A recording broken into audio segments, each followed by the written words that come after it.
Hello friends, आज हम आपको बताएंगे स्टेजेज ऑफ लेबर के बारे में। स्टेजेज ऑफ लेबर क्या होती हैं? तो जो नॉर्मल लेबर होती है उसकी टोटल 4 स्टेजेज होती हैं। आपकी लेबर का जो प्रोसेस है वो 4 स्टेज में कंप्लीट होता है। जो फर्स्ट स्टेज होगी आपकी, वो ट्रू लेबर पेन से लेके और full dilatation of the cervix तक का जो टाइम होगा वो आपका फर्स्ट स्टेज ऑफ लेबर में आता है। फर्स्ट स्टेज ऑफ लेबर जो होती है वो आपके 2 फेजेस में कंप्लीट होती है, पैसिव फेज और एक्टिव फेज। पैसिव फेज जो होता है उसमें 0 से लेकर 4 सेंटीमीटर तक का जो डायलेटेशन होता है उसे हम पैसिव फेज कहते हैं।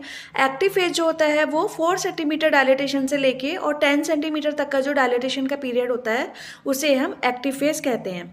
और ये दोनों ही फेज आपके ट्रू लेबर पेन में जो है वो कंप्लीट होती हैं। इसके बाद हम बात करेंगे सेकेंड स्टेज ऑफ लेबर की।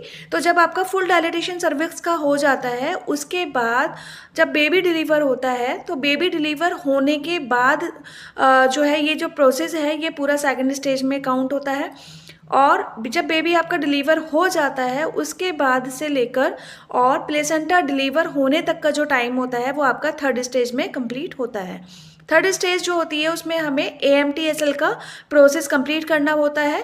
AMTSL जो होता है उसको हम active management third stage of labour कहते हैं।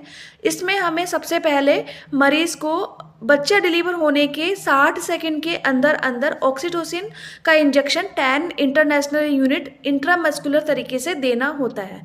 उसके बाद हमें यूट्रस की क्लॉकवाइज मसाज करनी होती है।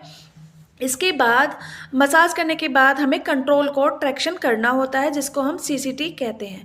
तो कंट्रोल कोड ट्रैक्शन में हमें कोड को कंट्रोल करके रखना होता है, मतलब उसको होल्ड करके रखना होता है। और जो एब्डोमेन एरिया होता है उसे हमें पीछे की तरफ पुश डाउन करना होता है, क्योंकि पीछे की तरफ जब हम उसको पुश डाउन करेंगे यूट्रस के एरिया को तो और आगे की तरफ कंट्रोल करेंगे कोड को, तो आपके यूट्रस प्रोलैप्स होने का खतरा कम हो जाता है। उससे आपके यूट्रस प्रोलैप्स नहीं होता है, क्योंकि एक हाथ से आप यूट्रस को पीछे की तरफ धक्का दे रहे हैं और एक हाथ से कंट्रोल कर रहे हैं किसको? कोड को। और कंट्रोल कोड को करेंगे तो वो पूरा का पूरा प्लेसेंटा जो है सेपरेट होकर बाहर आएगा, उससे प्लेसेंटा अंदर ब्रेक नहीं होगा, जिससे कि PPH होने का चांसेस आगे जाके ना हो।